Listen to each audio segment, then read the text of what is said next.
கௌதம் சில்லை இப்போ ஒரு அட்டகாசமான எபிசோட் வந்திருக்கு. மிஸ் பண்ணாம ஃபுல்லையும் கேளுங்க. அதுக்கு நான் இந்த வீடியோ பிடிச்சிருந்துச்சுன்னா லைக் பண்ண பாருங்க. ரொம்ப பிடிச்சிருந்துச்சுன்னா நம்ம சேனலுக்கு வந்து சப்ஸ்கிரைப் பண்ணி கண்டினியூஸாக ஆதரவு வந்து தாங்க. இந்திரா வந்து போலீஸ் ஸ்டேஷனில் எவ்வளோ மல்லு கட்டி பார்க்குறாங்க. எங்கள் அப்பா நிரபராதி அப்படின்னு சொல்லும்போது லாயர் வந்து அந்த கேஸ் ஃபைல் ஃபுல்லாக படித்து பார்த்துட்றாங்க. என்ன சார் இப்படியெல்லாம் புகார் வந்து கொடுத்துருக்காங்க.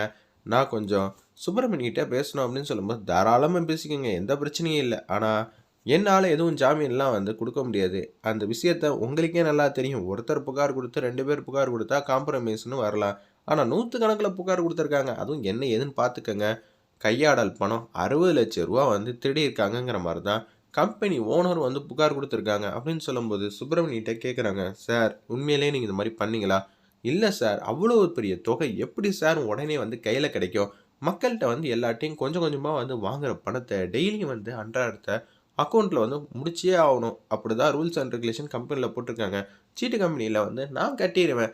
அப்படி இருக்கும்போது இது மிகப்பெரிய வந்து பொய் நடந்திருக்கு.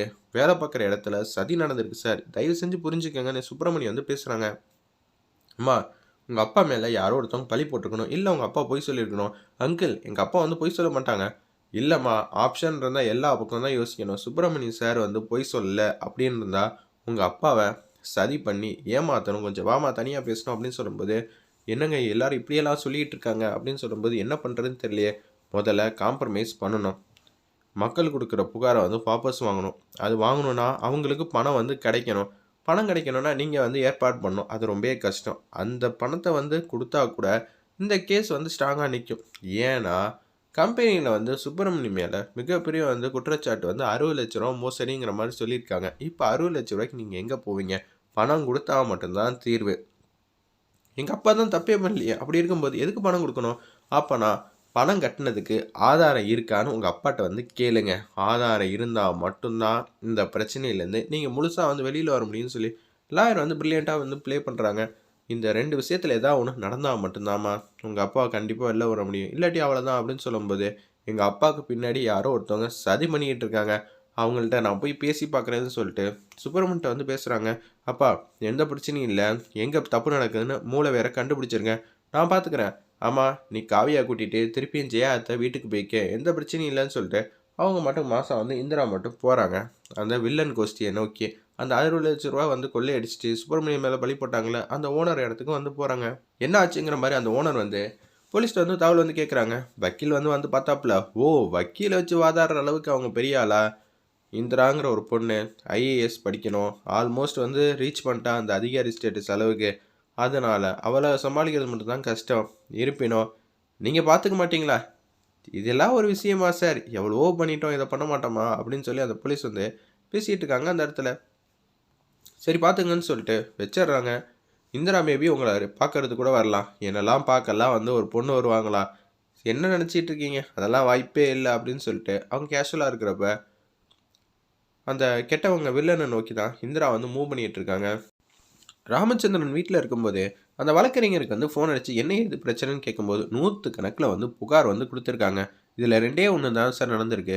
ஒன்று சுப்பிரமணியன் வந்து பொய் சொல்லணும், இல்லாட்டி இவங்க மேலே பழி போடணும்னு சொல்லிட்டு 60 லட்ச ரூபா வந்து அந்த கம்பெனியை வந்து திருடி வச்சுட்டு இது மாதிரி பழி போடணும். சுப்பிரமணியன் வெளில கொண்டு வரணும். பணத்தை வந்து 60 லட்ச ரூபா அந்த கம்பெனியில் வந்து கட்டியிருக்கணும். 2 பேரும் வந்து வாபஸ் வாங்கணும்.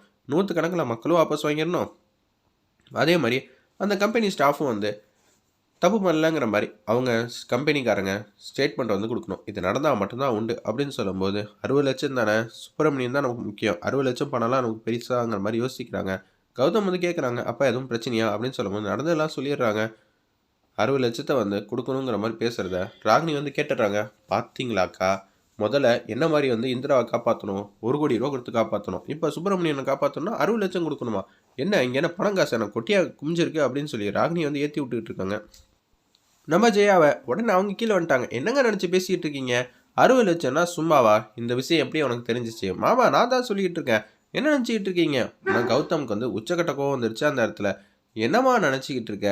நீங்கள் மாட்டுக்கு இஷ்டத்துக்கு வந்து பணத்தெல்லாம் மாமா கொடுக்கணும்னு ஆசைப்பட்றீங்க. இதெல்லாம் ரொம்பவே தப்பு. அவ்வளோதான் சொல்ல முடியும். பணம்னா நான் விளையாட்டாக போச்சா? அதுவும் அந்த மாதிரி கேவலமான குடும்பத்துக்கு என்ன கை நீட்டி அடித்தாங்க. அது மட்டுமா நடந்துச்சுன்னு சொல்லி ஒன்று ஒன்றா வந்து ஜெயா மனசை வந்து ஏற்றி விட்டுக்கிட்டே இருக்காங்க. யாருமே வந்து பணம் கொடுக்க வேண்டிய அவசியம் இல்லை, தேவையும் இல்லை, சரிங்களா அப்படின்னு சொல்லி ஜெயா வந்து அதிரடியாக முடிவு எடுத்துட்டு அவங்க மட்டும் மாடிக்கு வந்து போகிறாங்க. இதுங்க நாங்கள் கஷ்டப்பட்டு சம்பாரித்த பணம். கௌதம், இப்போதைக்கு நம்ப இந்திராவுக்கு வந்து பண உதவி செய்ய முடியலன்னா, இந்திராவுக்கு வந்து உதவியா இருக்கணும். அந்த கம்பெனிக்காரங்க தான் ஏதோ வந்து தில்லுமுல்லு பண்ணி சுப்ரமணியம் மேல பழி போட்டுருக்காங்கன்னு தெளிவா தெரியுது. இத நம்ம எப்படி ஹேண்டில் பண்ண போறோம்னு தெரியல. ஜெயாக்கு வந்து உறுதுணையா இருக்கணும்டா. இப்ப அந்த கம்பெனிய நோக்கி தான் வந்து போயிட்டுருக்கா. நம்ம தான்டா இந்திராவுக்கு வந்து பக்கபலமா இருக்கணுங்கிற மாரி யோசிக்கும்போது, இந்திரா வந்து நடந்ததெல்லாம் எப்படி வந்து உண்மையெல்லாம் கண்டுபிடிக்க போறாங்கன்னா, அப்கமிங் எபிசோட் ட்விஸ்ட்டா இருக்க போது.